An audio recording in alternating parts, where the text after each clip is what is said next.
And so that kind of leads me right into this thing, which is a discussion of the Stormwater District, the Regional Water Quality Control Board, and round 2. And it's one of the reasons why I asked Travis to come out here and talk to us today, because we wanted to know what we do today. What is it that's going on today? And then we can talk about what's going to have to happen tomorrow.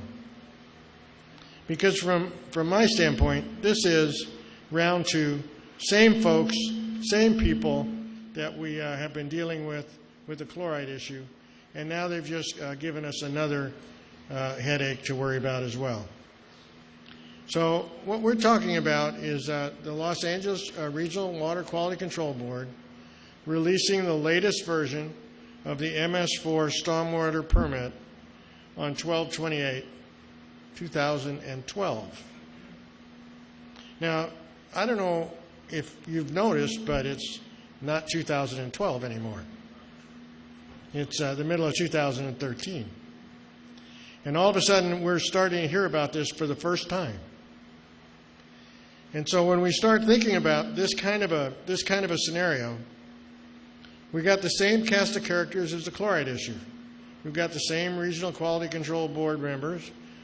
We've got Sam Unger writing us letters. We have people telling us that if we don't do anything, the world will come to an end and we'll be the target of unusual huge fines. And it just seems like it's just the same story over again.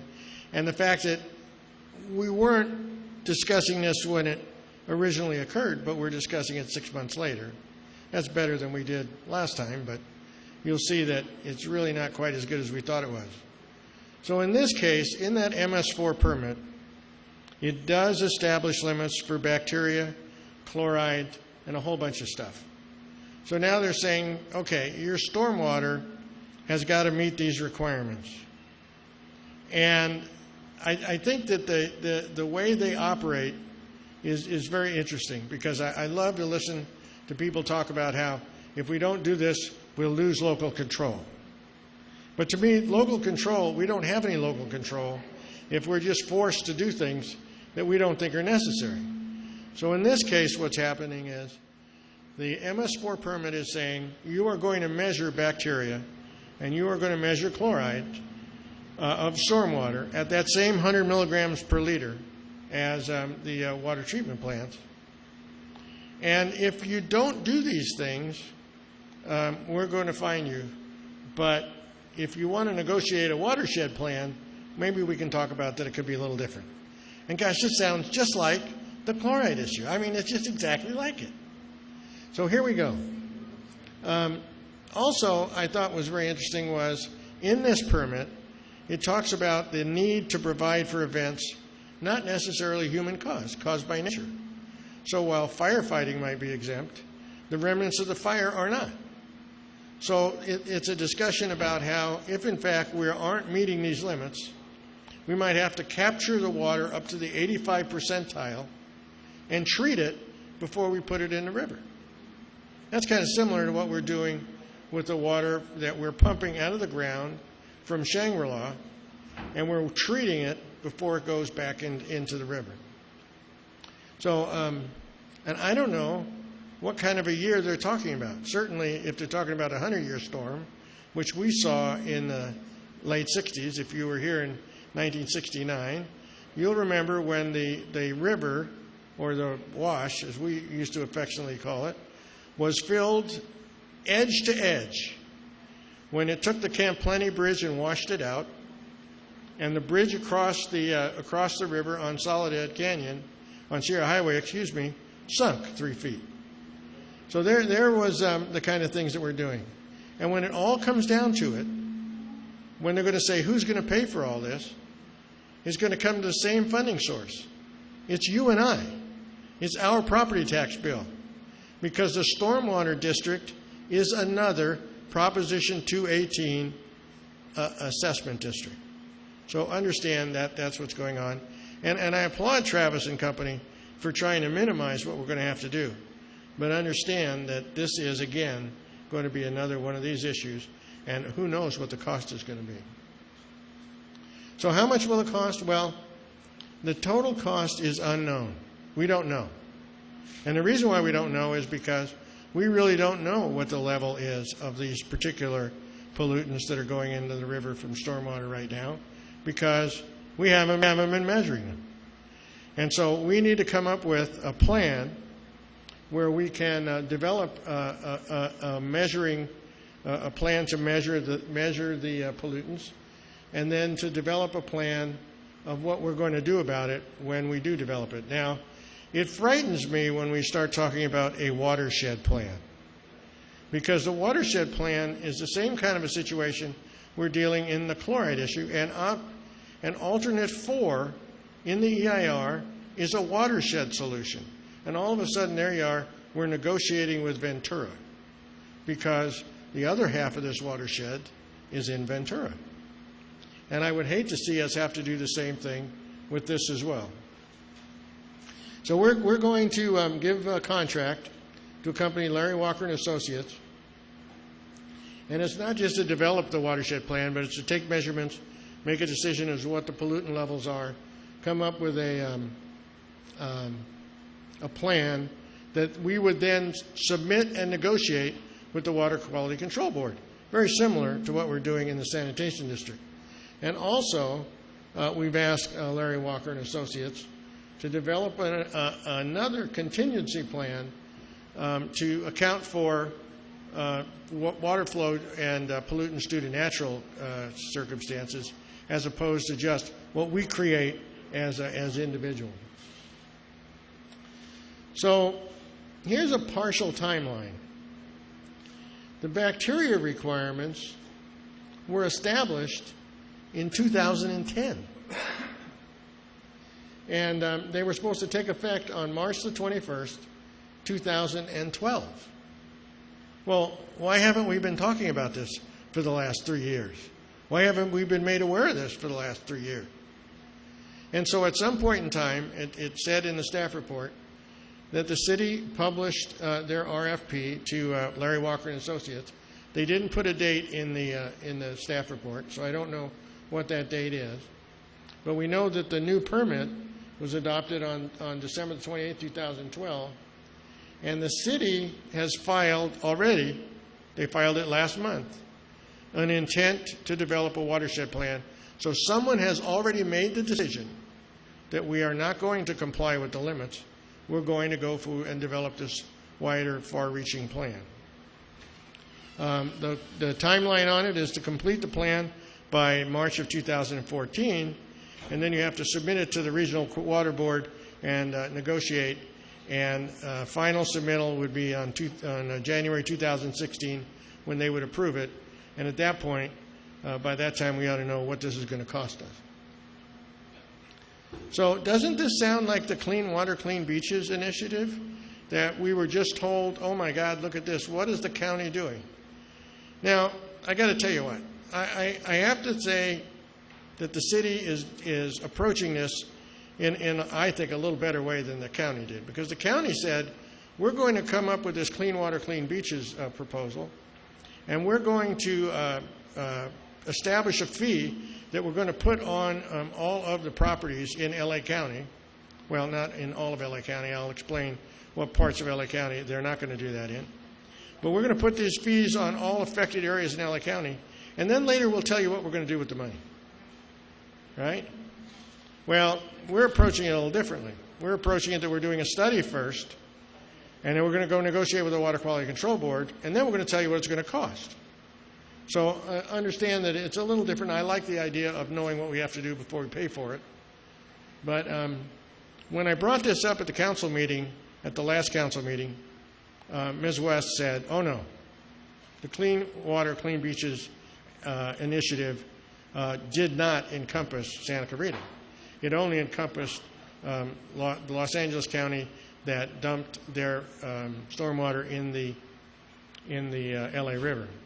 Well, I went back to go verify what she said. I went back to their website. That's not true. It absolutely encompasses Santa Clarita. Santa Clarita is targeted on the map because what it includes is it includes every city in Los Angeles County where stormwater is placed in a watershed that flows to the ocean. Okay? That says that Lancaster Palmdale is not included because they don't put their stormwater into a watershed that goes to the ocean. So up through there, that's all included. So now, what's going to be, how are these plans going to interact? The city and the county, I guess, have agreed that they're going to pay for part of this Larry Walker study. Makes a lot of sense to both of them because I'm sure the other part of the LA County study will be dealing with the LA River. But in this particular case, we are in LA County as well, and they need to deal with this as well. So, but exactly how it interacts, exactly whether some of this is going to get paid for by county initiatives and some of it's going to be paid for by city initiatives, we don't know yet. These are unknowns to it. So what's next? Well, that's a good question. And the reason why I'm bringing this up right now is because for the chloride issue, the community, for the most part, was kept in the dark. And I remember when we went back 3 years ago and we established the 3 years' worth of fees that we would be paying for now. By the way, I hope you realize that the sanitation district has, since the sanitation district has been in existence as the Santa Clarita Valley Sanitation District, raised their operation and maintenance costs every year by a factor of approximately 11%. Okay, and that includes right up to the current year. So when we're going to be talking about what their projected costs in the future are, it's going to be an interesting discussion. Because if you look at the EIR, they're claiming, oh no, it's going to go flat. We're not going to have to raise our fees. But I can tell you what, you can look at their budget and you can tell that's not true. Right now, for the sanitation district, based upon what we're paying, or what we're going to pay in this next year, the sanitation district will raise $22.5 million. The sanitation district will spend $38 million. Okay? And some of that money will come from grants, some of that money will come from the state, but some of the money, in this particular year alone, $4.5 million of it will come from the capital improvement program. And if you don't know what that means, I'll explain it to you. That's a loan we get to pay back. And that's exactly what happened in 2000 when the sanitation district decided to take on the requirement of removing nitrates. And so they did that, and they had a grant to do it with, and they had some extra money. And all of a sudden, when it came down to 2010, they had to come back and say, well, the grant's gone. We don't have any extra money now. So guess what? You get to pay for it, right? And right now, we're operating that sanitation district at a deficit because we borrowed $23 million to fund the EIR and to fund the facilities plan. So if you'll notice that, the Sanitation Board really has declined to keep us abreast of the issue. And I think we've got to make sure that that doesn't happen in this case. And it doesn't happen with the sanitation district from this point forward. It's our city. It's our money. We've got to make sure we know what's going on. In this case, they used a contractor, Community Conservation Solutions, and instead of determining what we wanted, they used them to try to sell us the alternative. And we'll go through those costs next month because it's very interesting because it starts long before we were told that it had started. And we were continually threatened with, oh, if we don't do this, we're going to get fined. No, it's going to cost us all this money. Okay? So those are the things that we saw in that proposal. And you know what? Now we're a little more educated. We know a little bit more. We're aware. We're awake. And the stormwater issue is starting out on in the same foot. And it's starting down that same path. And we need to stay vigilant and make sure that our elected officials keep us informed about what's going on and where we are and what this is going to cost us. So we'll continue on with this next month. Do we have any questions? Yeah, I got a question. If say like the stormwater issue, we're going to have to pay for treating this water ahead of time before the this clause on it, then why aren't we being reimbursed for the money that we're putting into cleaning the product that they are going to turn around and sell to us? Well, I think this is stormwater. If we're talking about the chloride issue in the sanitation district, Either way. well, stormwater is rain, and water. Actually, it's 2/3 of the water we use. Hey, just because God gave it to us doesn't mean that we have to Understand. pay to clean it up. But if we're going to pay to clean it up, we should be reimbursed by the people that are going to get it to turn around and sell to us. Well, that's a good point. This is And so why aren't people looking into that? Well, if in fact we could, that's a thing we could do. Yeah, we should do. It's But we're not. Do. We should do. Right. You know, they have a responsibility to us as well. And the people that are supposedly smart and in charge should be looking out for our best interests. I agree. Because this is the stuff that I would be asking. I agree. I absolutely agree. I think you're right on target there. Are there any other questions?